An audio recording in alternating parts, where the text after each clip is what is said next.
It's time now for the award-winning #1 local talk show in Northeast Pennsylvania, The Sam Lesante Show. Now here's your host, Sam Lesante. Well, folks, they're going for 2 years and they're going strong. The Hazleton Area Boxing Club. It's a great organization, folks. For you, for those of you who are listening in Harrisburg, Allentown, Bethlehem, and Easton, I have a great show for you today. We have two former NFL players on the show. Now, what does football have to do with boxing? We're going to put them together for you. But today, I'd like to talk to these two gentlemen about the sport, the actually art of sport, football. What does it mean for young people, and how it affects people, okay? My guest today, a former NFL player, Lamont, and also former NFL player, Aaron Beasley. Gentlemen, thanks for coming on the show. Thanks for having me. Nice to have you on the show. I brought my deflated football. Okay, this is deflated. That's controversy nowadays. I won't tell them it's the Patriot because you said turn it around, so I'll do that. Okay. Hey, first of all, Lamont, tell me a little bit about yourself. I mean, like I said, I'm not the greatest sports guy, but I mean, I'd like to pick your brains a little bit about the art of sport, the football itself, and then how this relates to boxing. Because you're a conditioner, you're doing a lot of things. Tell me a little bit about yourself, Lamont. I'm originally from Irvington, New Jersey. Grew up in the rough part of Irvington. Born in Newark, went to college at Westchester Community College, junior college. Had to get my grades together, and I wound up finishing up at Central State in Ohio. So I'll give you a little bit of background about myself, where I grew up from. When you were in high school, were you a football player? Yes. Yeah. And what made you, continue your career on to, in football? Well, it was another avenue of me. Back in the day, when I was coming up, we had a lot of gangs and stuff. So this is something to take you out of that, to get involved into sports. So that kept me involved into the sports area. And I thank God that I followed the right direction. I had a mother and a father to point me in the right direction. And I guess that's always a challenge, when you grew up in neighborhoods. It must have been a very difficult task for you, though. Well, I mean, very it's difficult. not easy because you have your peer group, trying to pull you into this. What kept you straight? I had I have three other brothers. I have 4 sisters. So that kept me in the right path. Being a baby out of all of them, so it kept me in the right path with my older brothers. Mm-hmm. So, I mean, my father was a big guy, so my brothers were bigger than my father, so it kept me in the right path. Mm-hmm. Your mom, are they both living No, here? my father passed away 2011. My mother just passed away 2014. Oh, sorry to hear that. Thank you. I know it is to lose both parents. So you contribute that to your family, yes, keeping you together. When you went to college, all right, and you proceeded to go into professional football. Okay, I always ask the question as to why. Well, I mean, I went to junior college. I played basketball and football, and that was kind of tough to do. Yeah. And I thought football probably be better for me because I mean, you got a lot of 6'2" point guards in the NBA. So I mean, and I knew I had the ability to play in the NFL, but it was a hard road for me. Because I had to go to junior college first to get my grades together, and then I had to go to another 4-year school. So everything was kind of rough for me. Well, did you start off with arena football? No, I started off in the Canadian Football League. Okay, all right. And then did you have a coach? Did you have an agent? Yes, I had an agent at the time. Okay. Yeah, he passed away too. When you are going into the big leagues, so to speak, the NFL, what are some of the challenges that you faced?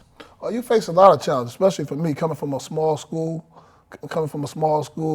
I mean, you got a lot of guys coming from big-time schools, Florida State, like West Virginia, big-time schools. So you got to outplay those guys and look good to some of the scouts to get a chance to take a look at you. And I mean, me being 6'2", that was most of my challenge I had over most small DBs. Coming out of college, I was bigger than a lot of them. Then coming from a small school, and I dominated at the small school level. So you got to really outdo mostly everybody. It's a challenge. Yeah, the point is the individual person. I mean, I know coming from a large school is one thing, but every individual has something to offer, okay? You could come from a small school, a big school, a medium school. If you have the ambition, if you have that fortitude, at least I would think that, if that the thing to win. What did football bring to you as an individual person? Oh, it brought a lot to me. It brought me that, it's like a thing that it brought to me that it's a real challenging thing for me, and I love challenges. It brought stability in my life, staying out the streets and doing the right thing, and it really influenced me on in my life. When you went, you played with the Minnesota Vikings. Yes. Okay, how was it like playing with the team? Oh, it was great because I mean every day going against Randy Moss, Jake Reed, Chris Carter. I mean that was like a game going against those guys in practice. I mean it was tough. It was a very challenging thing for me. But I think all the playing the Canadian football, arena football, I think that helped me out. I ain't gonna say I think, I know it helped me out a lot. Arena football. We had it here in northeastern Pennsylvania. Okay, what's the basic difference between arena football and playing on the field? Oh, it's a big difference. Like arena football have 8 men. The big football have 11 men. So I mean, it's three guys minus the 11 guys. So that was a big experience because I mean, every arena all they do is pass. So I mean, you got to be pretty good to defend the guys because I mean, you got guys going in motion. So that prepared me a lot for the NFL. Working with your fellow professional people, okay, and I'll ask Aaron the same question. You know, when you're competing against other teams, okay, it looks like both sometimes teams are rivals, okay, and the opinion you get is that they hate each other, you know, and that they went out there to rip their heads off or whatever, okay. What is the true feeling about your competition when you're on the field against another team? Oh, you answer that one. For me, I always thought about the brotherhood of my personal team. You know, you go through camp together, you go through off-season conditioning together. So for that 60 minutes, that other team is the enemy, you know, because, I mean, there's only 16 weeks in the football season, and every game it's almost like playing a college bowl game. Every Sunday is like a college bowl game. So, you know, the intensity level picks up because, I mean, the career of a football player, I mean, usually is only about 3 years. So for a sport that is, I mean, you're guaranteed to get hurt and you're guaranteed to miss some time. For a sport like that, every game you bring that intensity because you never know which could be your last play. You played with the Jacksonville Jaguars plus the Jets, correct? Yes. Okay. When you play, what was the difference between the Jaguars and the Jets as far as team wise? Well, when I was with Jacksonville, I think the biggest difference is the coach and the way they run their program. When I was with Jacksonville, I was with Tom Coughlin, who's now with the Giants, and it was much more like I would say college environment, you know, because Coach Coughlin came from Boston College. Most of our team was young, and he really was more of a disciplinarian where he wanted guys to be accountable by being early to meetings. And well, when I was with Coach Edwards, it was more, you got treated like a professional. You know, you were expected to handle things on your own, where with Tom Coughlin, you were given the assignment and you were given the details and you followed the program. So training was very important. Discipline, okay? I think discipline is probably... That's probably the number one word. One word that, the discipline, okay? And in developing, did it develop your character? Oh, yes. I mean, because like the main thing with the character is the setbacks. You know, in football, you're going to get beat. And you learn the most by getting beat. So every time you get beat at practice or every time you give up a ball or you are given an opportunity to scout yourself and see what you look like. So I think the main thing that I learned was developing thick skin, because after a game, the media is going to talk bad about you, especially my position, our position. Mm-hmm. You know, you're the last line of defense, mm-hmm. and sometimes you might be on the screen and the guy catches the ball and it wasn't your coverage, yep. But you take the brunt of that because you're the one that's on TV. You're the one that I always get calls back home, man, you got beat bad, but they didn't really see the whole play or the coverage. And, you know, that's the toughest thing about being a defensive back is, you know, you're always in the crosshairs. Okay, when did you start? What year were you in when you started in professional football? Professional football, 1996. 96, okay. And I'll ask you the same question, Lamont. Have you seen a change in the attitude of professional football players versus when you were there? And when I'm saying attitude, what they project, what they do, the messages that they send to young people, because certainly, young people look up at you guys. I mean, you guys, so I want to be like Aaron, be like Lamont, they said. Have you seen any kind of things that you say, wow, that shouldn't really happen? I'll start with you, Lamont. Well, it's a lot of things that you see. I mean, like taunting after a touchdown. A lot of little kids pick that up. Exactly. And, they pick stuff like that up, and then they think they could do it when they're little, and then, stuff just happen, and they see a lot of that. And I mean, that's something that you shouldn't be allowed. I mean, it's okay to get a touchdown and you do your dance. Yeah. You ain't got to do it all the time. Yeah. How do you feel about that, Aaron? Yeah, I kind of agree because as a defensive back, if I got beat for a touchdown and the guy's celebrating, I mean, I understand you scored. Sure, yeah. But, stay humble because there's going to be times where you're down and people will remember that. So I studied a lot of guys playing football, and like the guys I studied were all like high character guys, Ronnie Lott and Rod Woodson. I mean, Dion would celebrate a little bit, but when you watch Dion play, you saw effort. And, that's the main thing. Guys see, younger guys see all the celebratory things, but they don't see the hard work a lot of guys put in. And, a lot of guys sacrifice. Some guys sacrifice family time. Oh, big time. And people don't realize, you see all the glitz and the glamour when it comes to football, but you don't see the hard work that guys put in. When a guy's season ends in December, some guys start working that next day on trying to get better for the next year because, every year someone's coming after your job, and that's one thing that people don't realize, that every day that you're out on that field, you're getting graded. So as a former professional player, okay, and you see the attitude and what these, some of the professional people do, okay, that send these wrong messages, okay, because kids like to emulate that, okay, and they want to be like, and I think that's the thing that really turned me off on professional, even baseball and football and basketball. I love college. My father-in-law, watches it all the time, and he certainly watches football. He's an avid football. But I get discouraged because I see professional people acting that way and sending. Now I can understand you're mad with the ref. Yeah. He gave you a bad call, and you're screaming. That's okay. That's But some of the things that go beyond that, it just turns me off to young people. And I'm hoping that people like you, solid people like you, and my good friend Bob Tucker, who is, with the New York Giants, and we're very proud of him.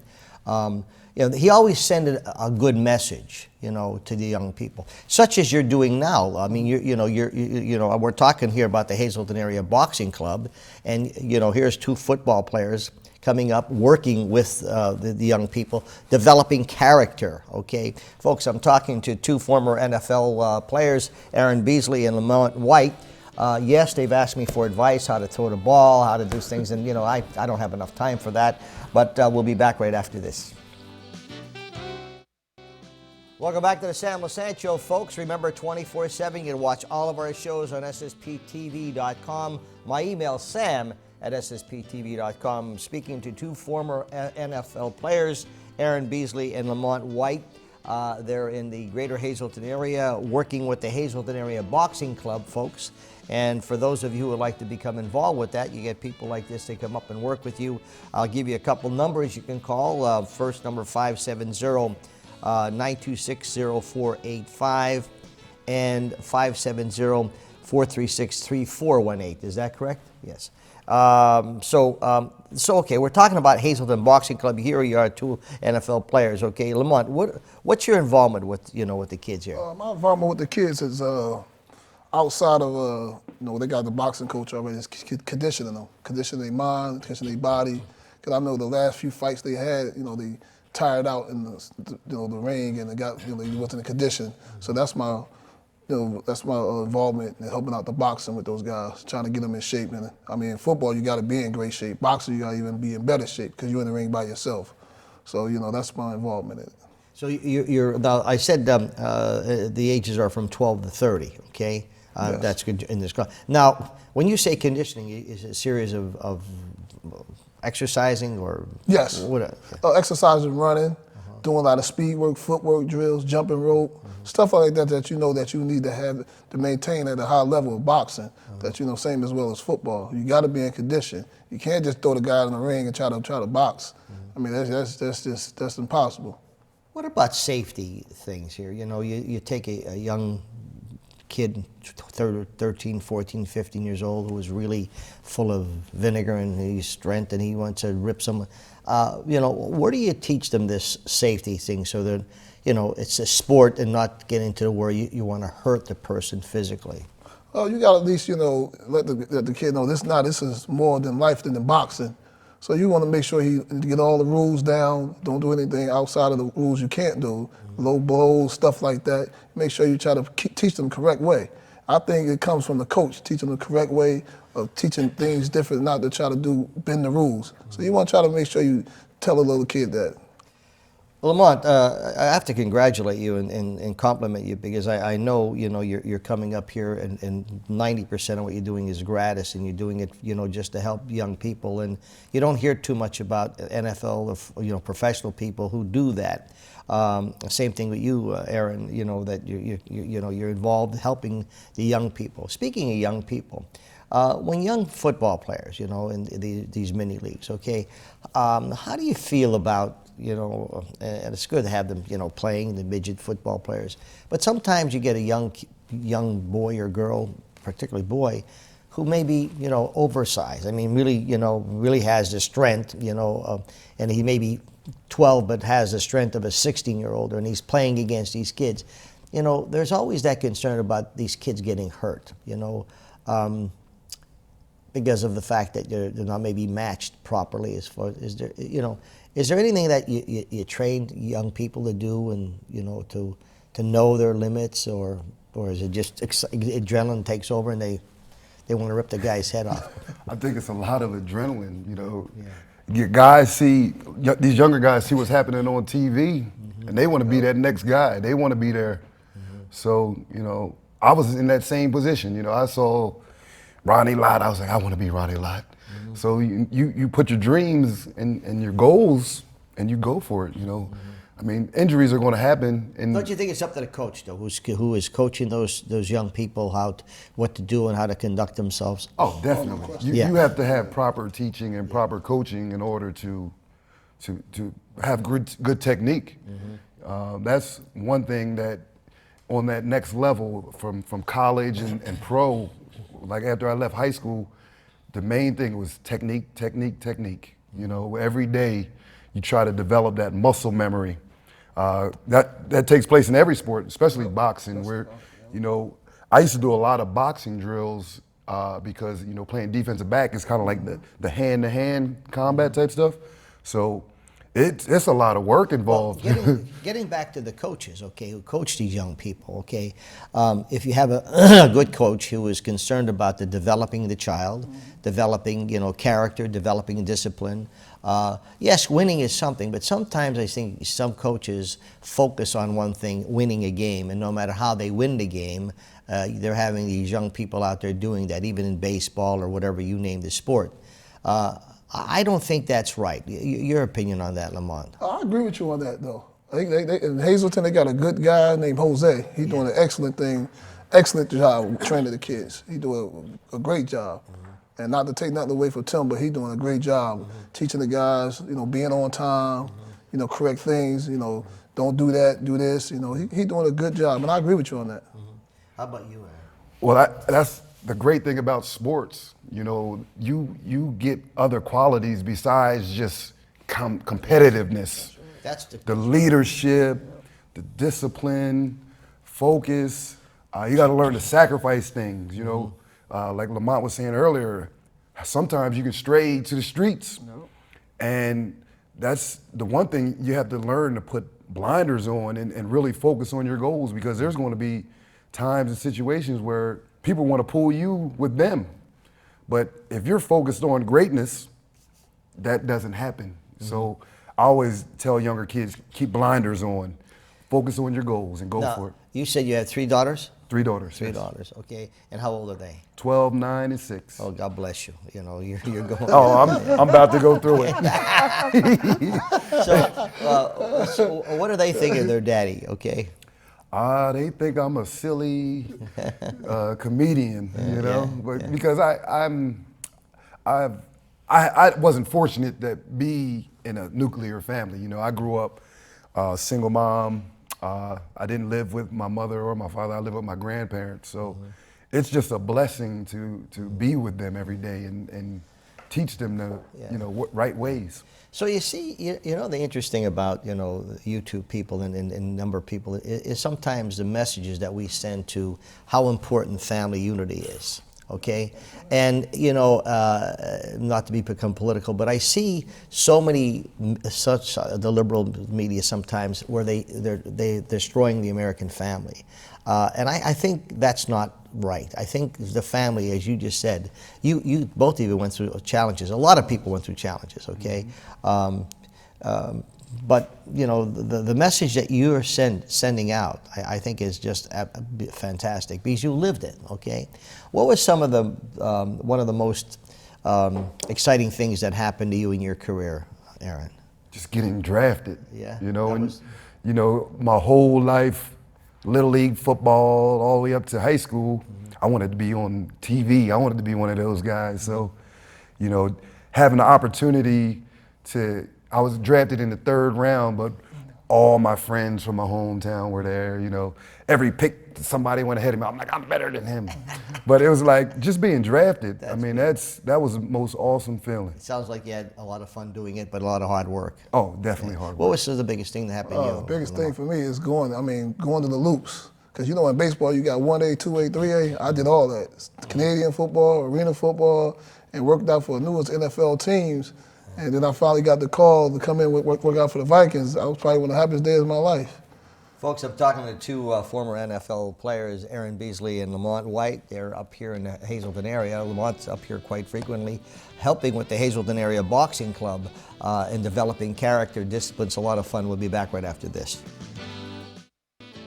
Welcome back to the Sam Lesante Show, folks. Remember, SSPTV.com, you can watch all of our shows. My guests today, 2 former NFL players, 2 great people, Lamont White and Aaron Beasley.